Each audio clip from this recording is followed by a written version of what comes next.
Indrajit study point में आप सभी का स्वागत है। हम पढ़ रहे हैं एनसीईआरटी क्लास 12 अध्याय 12 उपनिवेशिक शहर भाग 8।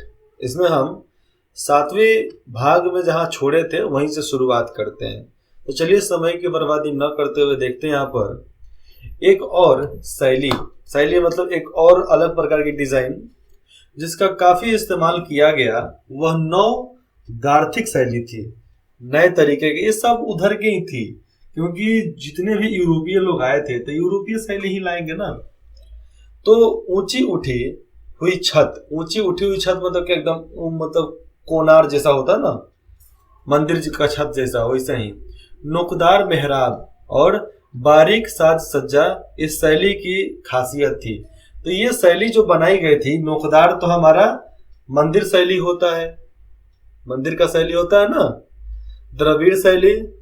और एक और कौन शैली होता है, उनकी शैली के अनुसार हम लोग बनवाते हैं जो मंदिर, तो उसके साथ हम लोग ऊपर नीचे से चरखुटा ले जाते हैं, ऊपर जाकर मिलवा देते हैं। ठीक है, ये हमारे नागर शैली जिसको बोलते हैं हम लोग हिंदी के भाषा में, चाहे संस्कृत में भी नागर शैली का इस्तेमाल किया गया है। तो नागर शैली का इस्तेमाल होता था कि नीचे से लंबा चौड़ा जाएगा, ऊपर जाकर मिल जाएगा। सेम वही था यहाँ पर, इस किधरों से जो घुमा कर ले जाएंगे, ऊपर जाकर मिला देंगे, एकदम कोने वाले छत बनाएंगे नोकदार। उसके बाद से उसका जो छज्जा निकलता था उसमें खूब बढ़िया सजावट होता था, द्रविड़ शैली के जैसा। मतलब एक तरीके से मंदिरों का ही यहाँ पर रूप ले लिया गया था। तो गार्थिक शैली का जन्म इमारतों, खास तौर से गिरजों से हुआ था। यहाँ पर तो गिरजे बताए जाते हैं, लेकिन गिरजों का शुरुआत कहाँ से हुआ था, हमसे हुआ था।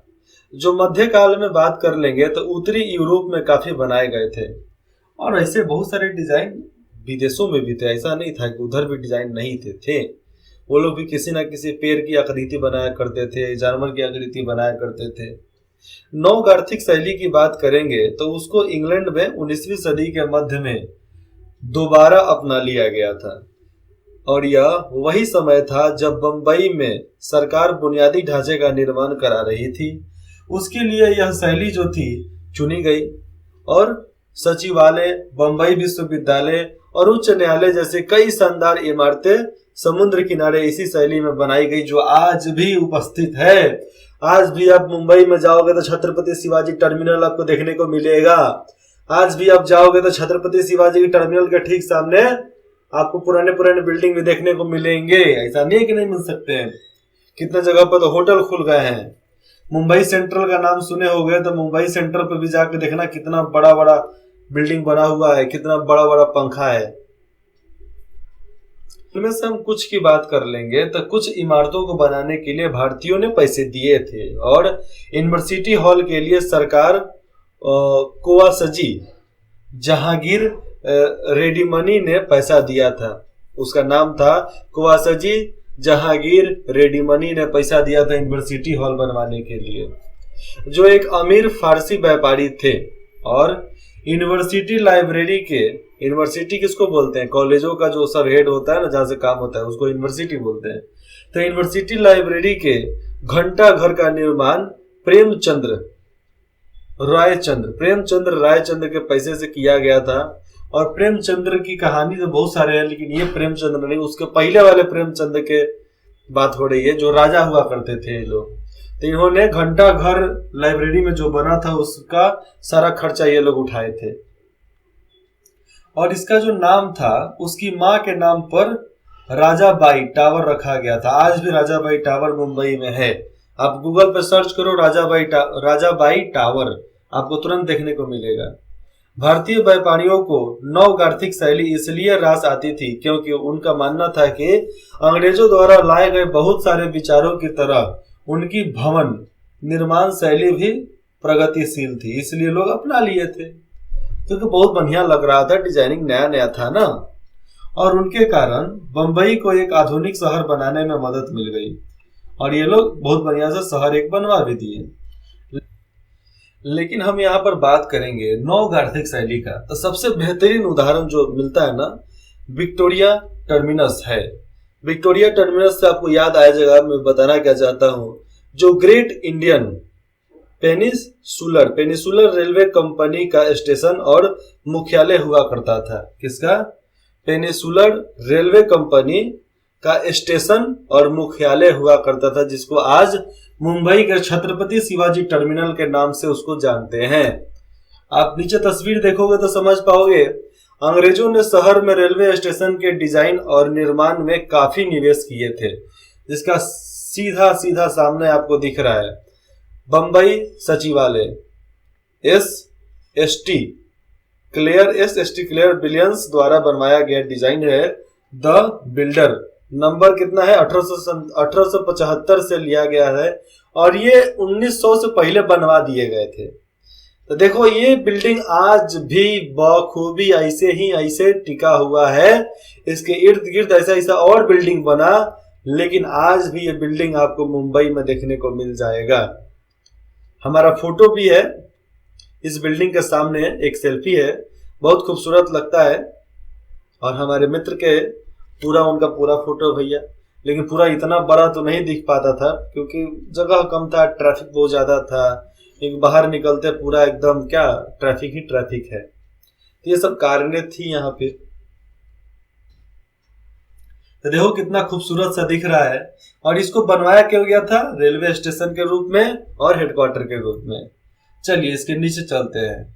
ये आप उसका पूरा तस्वीर देख सकते हैं। Victoria terminus railway station FW city वंश द्वारा बनवाया गया डिजाइन था। तो ये डिजाइन बनवाया नहीं गया, ऐसा क्या सही सेम टू सेम बिल्डिंग भी दिखेगा आपको। हम लोग पूरा घूम घाम कर आए थे। इधर से फर्स्ट वाले जो रॉ था ना, इधर से हम लोग बाहर निकले, इधर से होते हुए फोटो खिंचाकर हम लोग बाहर निकले। अब जब हमें दूर के लिए जाना पड़ता था ना, तो इस बिल्डिंग के पीछे जाना पड़ता था, पूरा पीछे। इसके पीछे जाने के बाद हमें रेलवे टिकट मिलता है, जहां से हम मुंबई से बाहर निकल सकते हैं। और मुंबई में घूमना है तो आपको यहाँ पर फर्स्ट गेट पर ही आपको क्या मिलेगा? टिकट मिलेगा कि मुंबई में आप कहीं भी जा सकते हैं। ये डिजाइनिंग है, व्यवस्था है उधर का। लेकिन यार कुछ नहीं बोल सकते, हम लोग मुंबई में भी जाकर टिकट के लिए लाइन लगे हैं।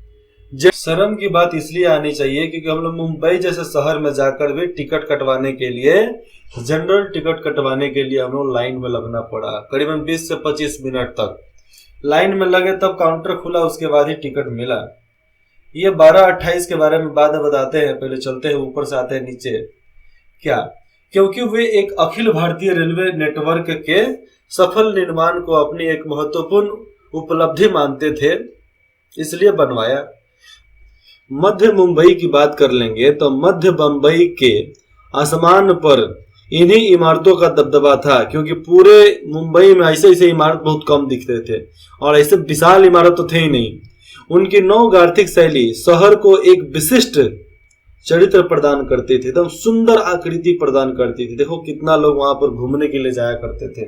और ये सामने पहले गार्डन हुआ करता था, लेकिन अब सामने आप जाओगे आपको केवल रोड ही देखने को मिलेगा, रोड ही रोड मिलेगा। 20वीं सदी के शुरुआत में एक नई मिश्रित स्थापत्य शैली विकसित हुई, जिसमें भारतीय और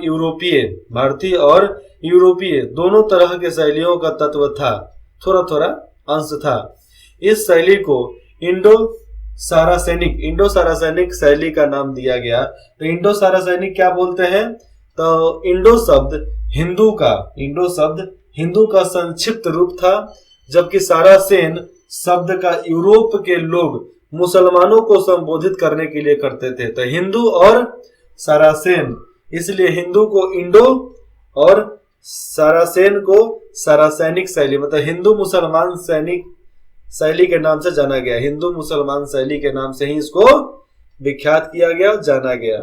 आप समझना कि इंडो सारासेनिक मतलब हिंदू मुसलमान शैली।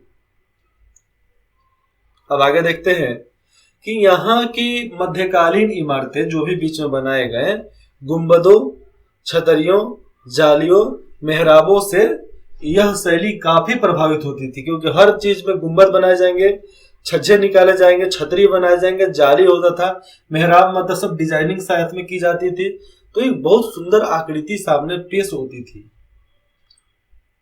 सार्वजनिक वस्तु की हम बात कर लेंगे तो सार्वजनिक वस्तु शिल्प में भारतीय शैलियों का समावेश करके अंग्रेज यह साबित करना चाहते थे कि वे यहाँ के वैध और स्वाभाविक शासक हैं। क्या है? सबसे बढ़िया और सबसे अच्छे शासक हैं। राजा जॉर्ज पंचम, क्या नाम था? राजा जॉर्ज पंचम और उनकी पत्नी मेरी के स्वागत के लिए 1911 में गेटवे ऑफ इंडिया बनवाया गया था, जिसको हम गेटवे ऑफ इंडिया के ही नाम से जानते हैं। मुंबई में जाओगे ताज होटल के ठीक सामने गेटवे ऑफ इंडिया है ना? ये पूरा बड़का सा गेट बनवाया गया है। वहां पर भी लोग प्रोग्राम रखते हैं, बहुत सारे प्रोग्राम रखा जाता है, अच्छा लगता है। यह परंपरागत गुजराती शैली का प्रसिद्ध उदाहरण है, तो गुजराती शैली के अनुसार ही इसको बनवाया गया है। यद्यपि हम यहाँ पर बात कर लेंगे तो जमशेद जी टाटा ने इसी शैली में ताजमहल, क्या चीज? ताजमहल होटल बनवाया था, जो ठीक किसके सामने है? किसके सामने है? गेटवे ऑफ इंडिया के ठीक सामने ताज होटल है। ताजमहल होटल बहुत सुंदर होटल है यार। अंदर जाओगे, बाहर जाओगे, एकदम बहुत बढ़िया लगेगा। लेकिन एक दिन का खर्चा 25-30 हजार रुपये उठ जाएगा। एक बार खाने गए तो 15-20 हजार तो ऐसे ही खत्म हो जाएगा। यह इमारत न केवल भारतीय उद्यमशीलता का प्रतीक थी, बल्कि अंग्रेजों के स्वामित्व और नियंत्रण वाले नस्ली क्लबों और होटलों के लिए एक चुनौती भी थी। एक तरीके से ये बना तो सही, उद्यमशीलता का एक प्रतीक तो थी, लेकिन अंग्रेजों के स्वामित्व और नियंत्रण वाली नस्ली जो क्लब थे, तो क्लबों और होटलों के लिए एक चुनौती थी कि ये लोग वैसा बना सकते हैं। नीचे का जो तस्वीर है मद्रास लॉ कोर्ट्स है। कहाँ पे? मद्रास किसको बोलते हैं? चेन्नई में, तो चेन्नई कोर्ट होगा ये। लेकिन यहाँ पर चेन्नई नहीं लिखा है, मद्रास लॉ कोर्ट्स। लेकिन यहाँ पर नीचे लिखा है कि बंबई में गार्थिक शैली का चलन बढ़ता जा रहा था, लेकिन मद्रास में इंडो सार्वजनिक शैली ही ज्यादा फलती फूलती दिखाई दे रही थी। ये मद्रास की बात चल रही है, तो चेन्नई का ये अदालत है। अदालत की इस इमारत के डिजाइन में पठान और गार्थिक दोनों शैलियों के तत्व दिखाई देते हैं, जो आज भी आप जाओगे मद्रास में तो चेन्नई कोर्ट आपको ऐसा ही दिखने को मिलेगा। सेम चीज यही है, थोड़े से डिजाइनिंग किए गए हैं, बनाए गए हैं, रेनोवेट किए गए, लेकिन तोड़ा नहीं गया है ढांचा को, क्योंकि जो भी बना अपने पैसे से बना ना, किसी के बाप के पैसा थोड़े था उसमें। बंबई के ज्यादा भारतीय इलाकों में, समझना यहाँ पर कि बंबई के ज्यादा भारतीय इलाकों में सजावट एवं भव्य निर्माण और साज सज्जा में परंपरागत शैलियों का ही बोलबाला था। छोड़ दो बंबई का इलाका, दूसरे इलाका में जाओगे तो उससे भी सुंदर सुंदर आकृतियां बनी होती थी, उससे भी सुंदर सुंदर महल थे, हैं भी, आज भी जमाने में हैं। शहर में जगह की कमी और भीड़ भाड़ की वजह से बंबई में खास तरह की इमारतें भी सामने आई, जिन्हें चौल का नाम दिया गया। चौल मतलब एक ही जगह पे बहुत बड़ा बड़ा रूम बनवा दिए जाते थे, जिसमें पूरा कई परिवार रह जाते थे। तो सोसाइटी एक तरीके से बोलो तो एक चौल का रूप दे दिया गया सामने। ये बहुमंजिला इमारतें होती थी, 5, 6, 10 मंजिला होती थी, और इसमें कई परिवार रहा करते थे। गार्डन हुआ करता था बस, जिनमें एक एक कमरे वाली आवासीय इकाइयां बनाई जाती थी। एक एक कमरा हर किसी को दे दिया जाता था। इमारत के सारे कमरों के सामने, इमारत का जितना भी कमरा होता था, सारे कमरों के सामने एक खुला बरामदा या गलियारा हुआ करता था, और बीच में दलान हुआ करता था। क्या होता था? दलान होता था। इस तरह की इमारतों में बहुत थोड़ी जगह में बहुत सारे परिवार रहते थे, थोड़ी जगह में पूरा परिवार रहते थे, जिससे उनमें रहने वाले के बीच मोहल्ले की पहचान और एकजुटता का भाव पैदा होता था। लड़ाई भी करते थे, खूब लड़ते थे ये लोग। ये है ताज होटल। कौन है? ऊपर वाला 12.29 ये ताज होटल है। ताज होटल के ठीक नीचे 12.30 में 30 में बंबई का एक चौल है। और ये चौल जो दिख रहा है आपको सामने, ये आप कई फिल्मों में भी देखे होंगे इसको, और बहुत सारे फिल्म में देखने को भी मिला। इसमें पूरा एक्शन का सीन होता था, बहुत सारी बातें हैं जो फिल्म में ही देखो तो अच्छा लगेगा। अब यहाँ पर बात करते हैं इमारतें और स्थापत्य शैलियां क्या बताती है। मतलब जो इमारतें बनी, जो शैलियां स्थापित की गई, वे हमें क्या बताती है। स्थापत्य शैलियों से अपने समय के संदर्भात्मक आदर्शों और उनमें निहित विविधताओं का पता चलता है। अलग अलग प्रकार के जो नमूने हुआ करते थे उसके बारे में पता चलता है। विविधताएं मतलब क्या? विभिन्नताएं, अलग अलग प्रकार की शैलियों को जोड़कर एक शैलियां बनाई जाती है। एक ही चीज में अलग अलग प्रकार की संस्कृतियां भी झलक कर सामने आती है। लेकिन बात हम यहाँ पर करेंगे, जैसे कि हमने देखा, इमारतें उन लोगों की सोच और नजर के बारे में भी बताती है जो उन्हें बना रहे थे। तो जो बना रहे थे उनके सोच के बारे में भी बताती है कि ये लोग ऐसे कैसे सोच सकते थे। डिजाइनर होता वो, मजदूर होते वो, मिस्त्री होते वो, कैसे सोच सकते थे इतनी बड़ी बड़ी इमारतों को।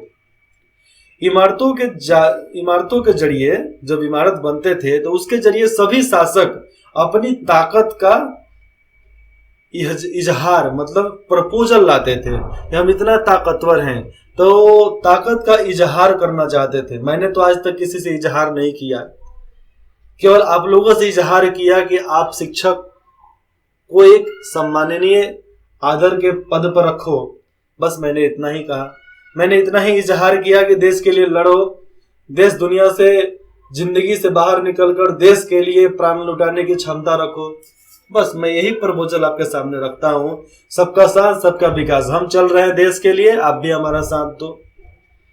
अब ये लोग ताकत के रूप में अपना घर बनवाना चाहते थे। मेरा भी घर कभी ना कभी बनेगा जी भैया, आप भी आना, उसमें जरूर आना, घूमने आना।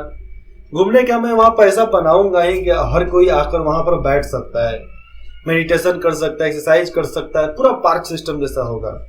इस प्रकार की हम बात कर देंगे तो एक खास वक्त की स्थापत्य शैली को, खास वक्त मतलब क्या होता है, कुछ खास होगा समय, तो उस समय स्थापत्य शैली को देखकर हम यह समझते हैं कि उस समय सत्ता को किस तरह देखा जा सकता था। इसीलिए बड़े बड़े राजा महाराजे बड़े बड़े घर बनवाया करते थे। वह इमारतों और उनकी विशिष्टताओं, ईंट पत्थर खंभे और मेहराब, आसमान छूते गुंबदों या उभरती हुई छतें के जरिए, मतलब बड़े बड़े छत तो बनवाते ही थे, उभरते हुए छत है और बड़े बड़े गुंबद है, मेहराब है, खंबे हैं, तो उसके जरिए किस प्रकार अभिव्यक्त करते थे अपने आप को। यहाँ पत्य शैलियों से केवल प्रचलित रुचियों का ही पता चलता है, वे उनको बदलती भी हैं, अलग अलग प्रकार की रुचि भी बदलती है। ये नए शैलियों को लोकप्रियता प्रदान करती है और संस्कृति की रूपरेखा तय करती है। जैसे कि हमने देखा, बहुत सारे भारतीय भी यूरोपीय स्थापत्य शैली को आधुनिकता और सभ्यता का प्रतीक मानते हुए उन्हें अपनाने लगे थे, लेकिन इस बारे में सबकी राय एक जैसी नहीं थी। बहुत सारे भारतीयों को यूरोपीय आदर्शों से आपत्ति थी, नहीं मानते थे और उन्होंने देसी शैलियों को बचाए रखने के लिए प्रयास किया। बहुतों ने पश्चिम के कुछ ऐसे खास तत्वों को अपना लिया जो उन्हें आधुनिक दिखाई देती थी और उन्हें स्थानीय परंपराओं के तबकों में शामिल कर दिया गया, समाहित कर दिया गया। 19वीं सदी के आखिर से, कब 19वीं सदी के आखिर से हमें औपनिवेशिक आदर्शों से भिन्न क्षेत्रीय और राष्ट्रीय अभिरुचियों को परिभाषित करने के प्रयास दिखाई देते हैं। इस तरह सांस्कृतिक टकराव की बृहत्तर प्रक्रियाओं के जरिए विभिन्न शैलियां बदलती आई हैं, चाहे बदलती रहेंगी, विकसित होती रही हैं और विकसित होते रहेंगी। इसलिए स्थापत्य शैलियों को देखकर हम इस बात को कभी नहीं समझ सकते कि शाही और राष्ट्रीय तथा क्षेत्रीय स्थानीयों के बीच सांस्कृतिक टकराव और राजनीतिक खींचतान जैसे हर शक्ल दे दिए जा सकते हैं। मतलब अलग अलग प्रकार के ये लोग अपना हर चीज बोलना चाहते थे। अब यहाँ पर काल रेखा देखा जाए, काल रेखा मतलब समय के साथ क्या क्या हुआ था। तो 1500 से लेकर 1700 के बीच में यूरोपीय व्यापारी कंपनी भारत में अपने ठिकाने स्थापित करती थी और पणजी में पुर्तगाली कब आए थे? 1510 में। मछलीपट्टनम में डच 1605 में, मद्रास में 1639 में आ गए, बंबई में 1661, कलकत्ता में 1690। अंग्रेज तथा पौंडीचेरी, अंग्रेज कहाँ गए? अब पौंडीचेरी में गए। तो पौंडीचेरी में 1673 में चले गए और उनमें फ्रांसीसी अपने ठिकाने बनाते थे और बनाते हैं भी, लेकिन आज पौंडीचेरी पूरे तरीके से भारत के कब्जे में है। आपको भी जाना है घूमने तो पौंडीचेरी जा सकते हैं। 1757 में पलासी के युद्ध में अंग्रेजों की निर्णायक जीत होती है और वे बंगाल के शासक हो जाते हैं। और 1757 में सिराजुद्दीन दौला को अंग्रेजों ने मार गिराया था। याद है ना, ऊपर सिराजुद्दीन दौले के बारे में मालूम चला, याद करके रखा करो ना। 1773 में ईस्ट इंडिया कंपनी द्वारा कलकत्ता में सर्वोच्च न्यायालय की स्थापना कर दी गई। 1784 में सर विलियम जेम्स द्वारा एशियाटिक सोसाइटी की स्थापना हुई। 1793 में कर्नवालिस संहिता बनाई गई। 1803 में कलकत्ता नगर सुधार पर लॉर्ड वेलेजी द्वारा लिखित मिंटस लाया गया। 1818 में ढक्कन पर अंग्रेजों का कब्जा, बंबई को नए प्रांत की राजधानी बना दी गई। 1853 में बंबई से थाने तक रेल लाइन बिछाए गए। तो बंबई से थाने करीब करीब 20-30 किलोमीटर के इर्द गिर्द में पड़ता है, तो रेल लाइन वहां पर बिछा दिया गया था। 1857 में एक विद्रोह हुआ, लेकिन वो नहीं बताया जा रहा है। बंबई में पहली रिपनिंग और वीविंग मिल की स्थापना की गई। किसकी? रिपनिंग और वीविंग मिल की स्थापना की गई। 1857 में बंबई, मद्रास, कलकत्ता में विश्वविद्यालयों की स्थापना की गई। लड़ाई तो चलती ही थी। 1870 का दशक जो था, नगरपालिकाओं में निर्वाचित प्रतिनिधियों का, निर्वाचित क्या होता है, जिसको हम चुन कर लाते हैं, तो निर्वाचित प्रतिनिधियों को शामिल किया जाने लगा था। 1881 में मद्रास हार्बर का निर्माण पूरा हुआ। 1896 में बंबई के, कहाँ पे, बंबई के वाटसन होटल में पहली बार फिल्म दिखाई गई थी। कब? 1896 में। 1896 में बड़े शहरों में फ्लैग फैलने लगा था, बीमारी महामारी फैलने लगी थी। और 1911 में कलकत्ता की जगह दिल्ली को राजधानी बना दिया गया था। जो कलकत्ता में राजधानी थी, अब राजधानी वहां से हटाकर दिल्ली को राजधानी बना दिया गया अंग्रेजों के द्वारा ही। अब यहाँ पर आप उत्तर दीजिए लगभग 100 से 150 शब्दों में। औपनिवेशिक शहरों में रिकॉर्ड संभाल कर क्यों रखा जाता था? क्योंकि उसकी जरूरत होती थी। इसके बारे में आप 150 क्या 500 पन्ने में लिख सकते हो यार, 500 शब्दों में लिखो। औपनिवेशिक संदर्भ में शहरीकरण के रुझानों को समझने के लिए जनगणना संबंधित आंकड़े किस हद तक उपयोगी होती थी। कोई भी शहर होता है, कोई भी राज्य होता है, कोई भी सरकार होती है, जनसंख्या चाहे जनगणना के आधार पर किस तरह लोगों को देखती है आपको पता ही है, क्योंकि जनगणना के हिसाब से ही वहां पर बदलाव किए जाते हैं, वहां पर डेवलपमेंट होती है। 3 नंबर, व्हाइट हाउस और ब्लैक हाउस। व्हाइट टाउन और ब्लैक टाउन शब्दों का क्या महत्व था, इसके बारे में आपको पता ही है। व्हाइट टाउन में केवल अंग्रेज फारसी लोग रहेंगे और बाकी लोग पुर्तगाली और यूरोपीय लोग रहेंगे, और ब्लैक टाउन में जितने हिंदुस्तानी है सब वहीं पर जाकर मरो। ये सब नियम हुआ करते थे। और ये कोई छुपने छुपाने वाली बात नहीं होती है, ये आप किसी से पूछोगे तो यही बताएंगे, बुक तो बताता ही है। औपनिवेशिक मद्रास में शहरी और ग्रामीण तत्व किस हद तक घुल मिल गए थे? क्योंकि औपनिवेशिक मद्रास में चौल सिस्टम चालू किया गया था, गांव हो चाहे शहर हो, और चौल में जब एक दूसरे के साथ लोग रहते हैं तो प्यार मोहब्बत हो ही जाती है। इसीलिए कहते हैं मोहब्बत करना है तो पड़ोसी से करो, परदेसी से क्या रखा है। मोहब्बत करनी है तो पड़ोसी से करो, परदेसी से क्या रखना है। परदेसी तो हमें रुलाता है, लेकिन पड़ोसी जो है ना, आते जाते एक बार तो नजर तो आ जाता है ना, इसलिए पड़ोसी से प्यार किया करो। बताओ नहीं, लेकिन किया करो। यहाँ पर क्वेश्चन आप समझ लेना, 6 नंबर में बताता हूँ। 18वीं सदी में शहरी केंद्रों का रूपांतरण किस तरह किया गया था? कब? 18वीं सदी में शहर का केंद्र किस तरह बदला गया था? तो कलकत्ता, मद्रास और बंबई, ये तीनों के बारे में आप यहाँ पे लिख सकते हो। तीनों का लिखना चालू करोगे तो 3000 शब्द में चला जाएगा, लेकिन यहाँ पे तो 300 शब्द में ही लिखना है, आराम से लिख सकते हो आप। ये मानचित्र की जरूरत है तो आप 3 इलाके का मैप देखकर पढ़ लेना, इसकी जरूरत नहीं पड़ती है, लेकिन सीखना चाहते हो तो पढ़ सकते हो। परियोजना कार्य कोई नहीं, कुछ करने की जरूरत नहीं है, यहाँ पर अपना ये पाठ पूरी तरीके से खत्म हो जाता है। तो औपनिवेशिक शहर यहाँ पर खत्म हो जाता है। हम लोग अगले चैप्टर को पढ़ेंगे जिसका नाम है महात्मा गांधी और राष्ट्रीय आंदोलन। इसमें भूख हड़ताल से लेकर सवर्णीय अवज्ञा आंदोलन, उसके बाद से डांडी मार्च, नमक मार्च, सब प्रकार के इसमें आंदोलन के बारे में पढ़ने को मिलेगा। उसके बाद विभाजन कैसे हुआ, संविधान का निर्माण कैसे हुआ, इसके बारे में हम जानेंगे। तो एकदम दिल थाम के बैठो, आप भी और हमें भी बैठने दो और आराम से पढ़ो, हमें भी पढ़ाने दो। आपको कुछ भी डाउट है आप बेझिझक हमें कमेंट करके बता सकते हैं। नया कोई बुक चाहिए तो आप हमें बोल देना, मैसेज में कमेंट कर देना, हम उसको जल्द से जल्द आपको प्रोवाइड करने की कोशिश करेंगे। इंद्रजीत स्टडी पॉइंट में जुड़ने के लिए आप सभी का बहुत बहुत धन्यवाद।